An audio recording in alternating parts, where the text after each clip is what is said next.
C. Joseph Vijay எனும் நான்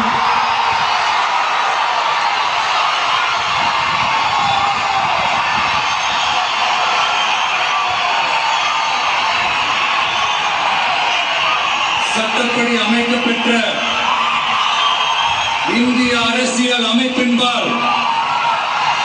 உண்மையான நம்பிக்கையும் மாறா பற்றும் கொண்டிருப்பேன் என்றும் இந்திய நாட்டின் ஒப்பில்லாத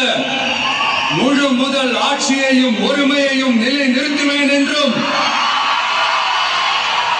தமிழ்நாட்டு அரசின் முதலமைச்சராக உண்மையாகவும் உளச்சான்றின் படியும்